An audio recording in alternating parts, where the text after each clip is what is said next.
Hi everyone, welcome to my channel edutech KG2PG. Telangana law set 2026 సంబంధించి ఒక update అయితే మళ్ళీ రావడం జరిగింది. ఇది వరకు ఎక్స్టెండ్ చేసిన డేట్ని రిజిస్ట్రేషన్ కోసం మరొకసారి ఎక్స్టెండ్ చేశారు. ఇంతకు ముందుకు 20 జూలై 2026కి రిజిస్ట్రేషన్ కోసం లాస్ట్ డేట్గా ప్రకటించారు. కానీ ఈరోజు ఆ షెడ్యూల్ని మరీ ఒకసారి రివైజ్ చేశారు. ఇప్పుడు రిజిస్ట్రేషన్ చేసుకోవడానికి లాస్ట్ డేట్ని 28 జూలై 2026గా ప్రకటించారు. సో ఇప్పటి వరకు రిజిస్ట్రేషన్ చేసుకుని వారు ఉంటే వెంటనే రిజిస్ట్రేషన్ చేసుకోండి. ఇంతకుముందు రిజిస్ట్రేషన్ చేసుకుని డాక్యుమెంట్ అప్లోడ్ చేసిన వారి యొక్క డాక్యుమెంట్స్ వెరిఫికేషన్ కాలేకపోతుండే లేదా అప్రూవల్ కాకపోయి ఉంటే ఎలా చేయాలి, ఆ డాక్యుమెంట్స్ అనేది అప్రూవ్ కోసం ఎలా చేయాలనే ప్రాసెస్ అనేది మనం ఈ వీడియోలో తెలుసుకుందాం. ఇంతవరకు మన ఛానల్ సబ్స్క్రైబ్ చేయబడిన వారు ఉంటే వెంటనే సబ్స్క్రైబ్ చేయండి. మనం ఇంతకుముందు మాట్లాడుకున్నట్టుగా ప్రెస్ నోట్ అయితే రిలీజ్ చేయడం జరిగింది. డేట్ని అయితే 28 జూలై 2027 ఎక్స్టెండ్ చేయడం జరిగింది. దాని గురించి మనం ఇప్పుడు చూద్దాం. తెలంగాణ లా సెట్ నుంచి ఒక ప్రెస్ నోట్ అనేది రిలీజ్ అవ్వడం జరిగింది. Revise schedule for the registration. So online registration come verification, online payment along with uploading scan copies of certification for verification అని ఇచ్చు షెడ్యూల్ డేట్ని అప్ టు 28 జూలై 2026 వరకు అయితే ఎక్స్టెండ్ చేయడం జరిగింది. దాంతో పాటుగా మనకు display the verified list of verified eligible registered candidate and call for the correction if any through email. మీరు డాక్యుమెంట్స్ అన్ని అప్లోడ్ చేసిన తర్వాత అప్రూవ్ అయిన తర్వాత ఏదైనా డాక్యుమెంట్స్ కరెక్షన్ ఉంటే దానికి కూడా ఒక డేట్ అనేది మనకి ఇవ్వడం జరిగింది, 28 జూలై 2026. వన్స్ మీ డాక్యుమెంట్ మీరు ఆన్లైన్లో రిజిస్ట్రేషన్ చేసుకొని మీ డాక్యుమెంట్స్ అన్నీ అప్రూవ్ అవుతే స్టేటస్ వచ్చిన తర్వాత మీరు వెబ్ ఆప్షన్స్కి అనేది ఎలిజిబుల్ అవుతారు. వెబ్ ఆప్షన్స్కి ఎలిజిబుల్ అవుతే మీరు ఎప్పటి నుంచి ఎప్పటి వరకు వెబ్ ఆప్షన్స్ పెట్టుకోవచ్చు అనే డేట్ కూడా మనకి ఇక్కడ ప్రెస్ నోట్లో రిలీజ్ చేశారు. వన్స్ మీ రిజిస్ట్రేషన్ కంప్లీట్ అయ్యి మీ డాక్యుమెంట్స్ అనేది అప్రూవ్ అవుతే 28 జూలై నుంచి 31 జూలై వరకు మీరు వెబ్ ఆప్షన్స్ అనేది చూజ్ చేసుకోవచ్చు. సో ఇలా వెబ్ ఆప్షన్ చూజ్ చేసుకున్నప్పుడు ఏదైనా వెబ్ ఆప్షన్స్ మీరు ఎడిట్ తప్పుగా పెట్టి ఉండి ఒకవేళ చేంజ్ చేయాలి అనుకుంటే ఒక డేట్ని కూడా మనకి ఇచ్చారు. అంటే 1 డే కూడా ఎక్స్ట్రా ఇచ్చారు. మనకు వెబ్ ఆప్షన్ చేసుకోవడానికి 28 జూలై నుండి 31 జూలై వరకు అయితే వెబ్ ఆప్షన్స్ పెట్టుకోవడానికి టైం ఇచ్చారు. ఆ మెయిన్ మెయిల్ వెబ్ ఆప్షన్లో మీరు ఏదైనా తప్పు చేసి ఉంటే ఎడిట్ చేసుకోవడానికి కూడా ఒక డేట్ని అయితే మనకి ఇచ్చారు. ఇప్పుడు 1 ఆగస్ట్ 2026 వరకు అయితే రోజు మనం edit of web option phase 1 అనేది మనం చేసుకోవచ్చు. సో మీరు రిజిస్ట్రేషన్ చేసుకున్నారు, తర్వాత మీ డాక్యుమెంట్స్ అన్ని అప్లోడ్ చేశారు, మీ డాక్యుమెంట్ స్టేటస్ కూడా అప్లోడ్ వచ్చిన తర్వాత మీ వెబ్ ఆప్షన్స్ కూడా పెట్టుకున్నారు. సో వన్స్ మీ వెబ్ ఆప్షన్స్ పెట్టుకున్న తర్వాత మీకు సీట్ అనేది ప్రొవిజనల్గా అలాట్ అయింది. ఆ ప్రొవిజనల్గా సీట్ అలాట్ అయిన డేట్ అనేది మనకి ఎప్పుడు ఎప్పుడు వస్తుందంటే list of provisionally selected candidate will be prepared college wise and will be placed in the వెబ్సైట్లో మనకు డిస్ప్లే చేస్తారు. ఎప్పుడు 5 ఆగస్ట్ 2026 రోజున మనకు ఎవరైతే ప్రొవిజనల్గా సెలెక్ట్ అయ్యారో వాళ్ళ డీటెయిల్స్ అన్ని మనకు వెబ్సైట్లో పొందుపరుస్తారనమాట. అప్పుడు మీరు చెక్ చేసుకోవచ్చు మీరు ప్రొవిజనల్ ఏ కాలేజ్లో సెలెక్ట్ అయ్యారనుకోండి. సో వన్స్ ఇది సెలెక్ట్ అయిన తర్వాత రిపోర్టింగ్ అనేది 6 ఆగస్ట్ నుండి 10 ఆగస్ట్ వరకు మనకు డేట్ అయితే ఇవ్వడం జరిగింది. ఇప్పుడు ఈ విధంగా ప్రాసెస్లో మీరు మీరు ఆన్లైన్లో రిజిస్ట్రేషన్ చేసుకుంటారు, వెబ్ ఆప్షన్స్ చూజ్ చేసుకున్న తర్వాత మీకు ప్రొవిజనల్గా సెలెక్షన్ అనేది జరుగుతుంది. ఈ ఇన్ని రోజులుగా చాలామంది అయితే వెబ్ ఆప్షన్ ఆన్లైన్ రిజిస్ట్రేషన్ చేసుకున్నారు, డాక్యుమెంట్స్ కూడా అప్లోడ్ చేశారు, కానీ వాళ్ళ డాక్యుమెంట్స్ మాత్రం అప్రూవ్డ్ స్టేటస్లో రాలేదు. సో అప్రూవ్డ్ స్టేటస్లో రావడం కోసం మనం ఇప్పుడు ఏం చేయాలి అనేది మనం ఇప్పుడు తెలుసుకుందాం. ముందుగా మనం వెబ్సైట్లో ఓపెన్ చేయగానే రిజిస్టర్ హియర్ అని ఉంటుంది. ఈ రిజిస్టర్ హియర్ అని నొక్కి మీ enter hall ticket number and rank, మీ యొక్క హాల్ టికెట్ నెంబర్ ర్యాంక్తో మీరు లాగిన్ అవ్వండి. లాగిన్ అయిన వెంటనే మీ యొక్క పాస్వర్డ్ని కూడా అడుగుతుంది. వన్స్ మేము చూద్దాం, స్క్రీన్ షాట్ చూపిస్తాను.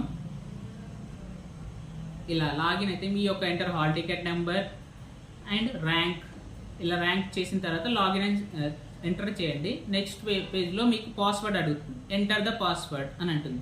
సో ఇక్కడ వరకు కరెక్ట్గా ఉంటుంది. ఎవరు మీరు ఆల్రెడీ ఇంతవరకు రిజిస్టర్ చేసుకున్నారు కానీ స్టేటస్ అనేది అప్రూవ్డ్ అని చూపించట్లేదు.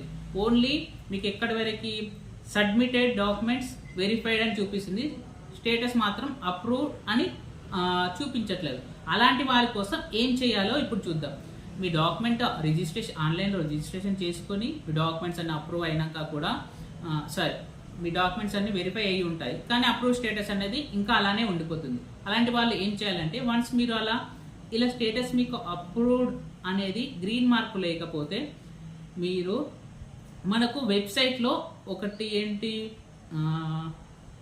హెల్ప్ లైన్ నెంబర్ అనేది ఇవ్వడం జరిగింది. మీరు వెబ్సైట్ ఓపెన్ చేస్తే lawset.admin.tgchac ఈ వెబ్సైట్ని ఓపెన్ చేయండి. ఇక్కడ మనకు అనేది లాస్ట్ డేట్ కూడా ఇక్కడ registration uploading certificate for verification for admission into LLB 3 years and 5 years up to registration counselling అనేది ఒక 28 డేట్ ఎక్స్టెండ్ అయిందని ఇక్కడ చూపిస్తుంది. 28/7/2026.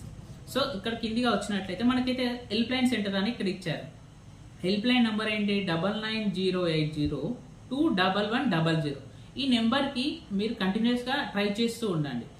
సో ఒక 2-3 times or 4-5 times అయినా మీరు కాల్ చేస్తూ ఉండండి. కాల్ చేసిన తర్వాత మీరు వాళ్ళతో మాట్లాడేటప్పుడు నా డాక్యుమెంట్స్ ఇలా అప్రూవ్ కాలేదు, అసలు ప్రాబ్లం ఏంటని అడగండి. వాళ్ళు మీకు డాక్యుమెంట్లో ఏదైనా తప్పుగా ఎంట్రీ చేసి ఉన్నా అంటే రిక్వైర్డ్ ఫార్మాట్లో లేకపోయినా కేబీలలో ఎంబీలలో తప్పు అంటే కేబీలలో తక్కువ ఉంది, ఒకవేళ డాక్యుమెంట్ సరిగ్గా విజిబుల్ కాకపోతే మీకు వెంటనే చెప్తారు ఏ డాక్యుమెంట్ అయితే ప్రాబ్లం ఉందో, ఐదర్ బోనఫైడ్ కానీ మీ డిగ్రీ సర్టిఫికెట్స్ కానీ ఇంటర్ సర్టిఫికెట్స్ కానీ ఏదైనా ప్రాబ్లం ఉంటే వాళ్ళు చెప్తారు.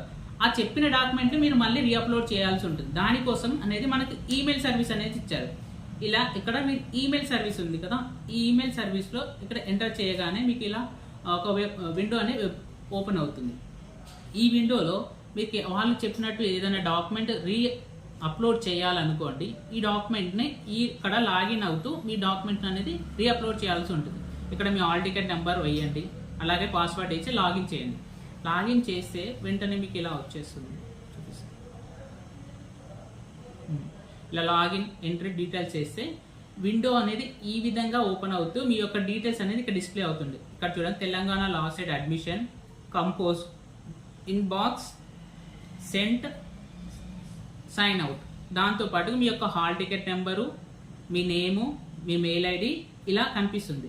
సో మీకు ఆల్రెడీ వాళ్ళు ఇన్ఫర్మేషన్ ఉంటుంది, మీ డాక్యుమెంట్ ఏదో ప్రాబ్లం ఉంది, ఆ డాక్యుమెంట్ పేరు చెప్తారు, దానికి ఏ ఇష్యూ ఉందో కూడా వాళ్ళు ఇన్ఫార్మ్ చేస్తారు.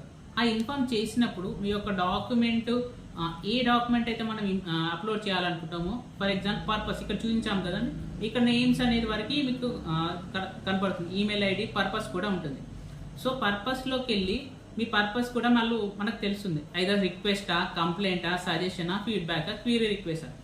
ఒకవేళ మీకు రిక్వెస్ట్ అనుకోండి, మీ రిక్వెస్ట్ రాయండి, నా డాక్యుమెంట్స్ ఇంకా అప్లోడ్ కాలేదు, అప్రూవ్ కాలేదు అనేది.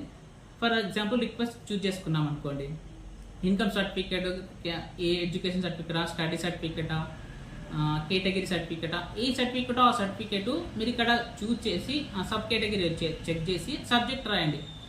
అంటే డాక్యుమెంట్ అనేది సరిగ్గా కనిపించలేకపోవడం వల్ల రీఅప్లోడ్ చేస్తున్నామని రాసి మెసేజ్లో కూడా ఆ డాక్యుమెంట్కి సంబంధించిన ఇన్ఫర్మేషన్ టైప్ చేసి ఈ అటాచ్మెంట్స్ ఉన్నాయి చూడండి, ఈ అటాచ్మెంట్లో మీ ఆ డాక్యుమెంట్ని రీఅప్లోడ్ చేయాల్సి ఉంటుంది. వన్స్ ఏ డాక్యుమెంట్స్ అయితే మీకు ప్రాబ్లం ఉందో ఆ డాక్యుమెంట్స్ అన్ని ఇక్కడ అటాచ్మెంట్ కోసం మనకు 6 ఆప్షనల్ ఇచ్చారు, అంటే 6 డాక్యుమెంట్ల వరకు మనం రీఅప్లోడ్ చేయొచ్చు.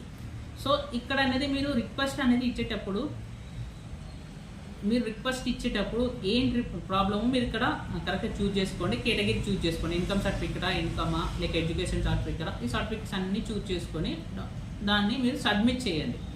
వన్స్ ఇలా సబ్మిట్ చేసిన తర్వాత ఒక 1 or 2 days వెయిట్ చేయండి. 1 or 2 days వెయిట్ చేసిన తర్వాత మీ అనేది డాక్యుమెంట్స్ అనేది అప్రూవ్ అవ్వడం జరుగుతుంది. చూడండి, వన్స్ ఇలా అప్రూవ్ చేసిన తర్వాత మీ డాక్యుమెంట్స్ అనేది ఇలా సబ్మిటెడ్, వెరిఫైడ్, అప్రూవ్డ్ అలా 1 or 2 days వెయిట్ చేయండి, డాక్యుమెంట్స్ అనేది మీకు అప్రూవ్ అయిపోతాయి. సో ఇప్పుడు ఈ విధంగా మీ డాక్యుమెంట్స్ అయితే ఎవరైతే అప్రూవ్ కాలేదో వాళ్ళంతా డాక్యుమెంట్స్ ఈ విధంగా అప్రూవ్ చేసుకోవచ్చు. సో చాలామందికి అప్రూవ్ స్టేటస్ కూడా వచ్చి ఉంటుంది, ఇలా submitted, verified, approved. Once approve వచ్చిన వాళ్ళ డీటెయిల్స్ కూడా మనం లాగిన్ అవుతే మీ యొక్క డీటెయిల్స్ అనేది ఇలా స్టేట్మెంట్ కనబడుతుంది. ఎవరైతే డాక్యుమెంట్స్ కరెక్ట్గా సబ్మిట్ చేశారో, వెరిఫై అయిందో వాళ్ళకి అప్రూవ్డ్ స్టేటస్ అనేది ఇలా చూపిస్తుంది. ఈ విధంగా గ్రీన్ మార్క్తో అప్రూవ్ స్టేటస్ చూపిస్తుంది. ఇక్కడ ఇన్ఫర్మేషన్ వచ్చి మన యొక్క బేసిక్ డీటెయిల్స్ ఉంటాయి. మీ person name, father name, date of birth, gender, మీ డిగ్రీ సర్టిఫికేట్ అది ఏవో చూపిస్తుంది. ఫర్ ఎగ్జాంపుల్ ఇలా వచ్చిన తర్వాత మీకు ఏంటంటే మీరు వెబ్ ఆప్షన్స్ పెట్టుకోవడానికి ఎలిజిబుల్ అని కింద ఒక మ్యాటర్ కూడా వస్తుంది. చూడండి, you are eligible for exercising web option. ఈ విధంగా ఎవరికైతే you are eligible for exercising web option అని వస్తుందో వాళ్ళు ఖచ్చితంగా వెబ్ ఆప్షన్స్కి ఎలిజిబుల్ అవుతారు. ఈ విధంగా వెబ్ ఆప్షన్స్కి ఎలిజిబుల్ కాకపోతే మీరు వెబ్ ఆప్షన్స్ పెట్టుకోలేరు. అంటే మీ డాక్యుమెంట్స్ అనేది ఇంకా అప్రూవ్ కాలేదు అని స్టేటస్ ఇలా చూపిస్తుంది అన్నమాట. మీ document still in approved status. ఈ స్టేటస్ అనేది అప్రూవ్డ్ అవుతే మాత్రమే మీకు ఈ విధంగా కనిపిస్తుంది. ఇది you are eligible for the accessing web options అని మనకి ఇక్కడ కనిపిస్తుంది. సో ఈ విధంగా మీకు ఏమైనా డౌట్స్ ఉంటే లైక్ డాక్యుమెంట్స్ అనేది ఏ విధంగా ఇప్పుడు మనం చూస్తాం. ఒకవేళ మీ డాక్యుమెంట్స్ అనేది అప్రూవ్ కాకపోతే ఏం చేయాలి? ఏం లేదు, వాళ్ళకి కాల్ చేయాలి. ఏ డాక్యుమెంట్స్ అయితే ప్రాబ్లం ఉందో ఆ డాక్యుమెంట్స్ ఈ మెయిల్ కంపోజ్ మెయిల్లో చేసి వాళ్ళకి అప్లోడ్ చేయాలి. అలా అప్లోడ్ చేసిన 24 hours నుంచి ఒక 3 days వరకులో మీ డాక్యుమెంట్స్ అనేది అప్రూవ్ అవుతుంది. మనసు అప్రూవ్ అయిపోయిన తర్వాత 28th నుంచి మీరు వెబ్ ఆప్షన్స్కి ఎలిజిబుల్ ఉంటారు. వెబ్ ఆప్షన్స్ ఎప్పుడు డిస్ప్లే వెబ్ ఆప్షన్ అనేది 28 July నుంచి 31 July వరకు వెబ్ ఆప్షన్స్కి మీకు ఎలిజిబిలిటీ వస్తుంది. ఈ విధంగా వెబ్ ఆప్షన్కి ఆ తర్వాత మీరు వెబ్ ఆప్షన్ని చూస్ చేసుకోవచ్చు. సో ఈ విధంగా మీ ప్రాసెస్ని కంప్లీట్ చేసుకోండి. Thank you for watching video.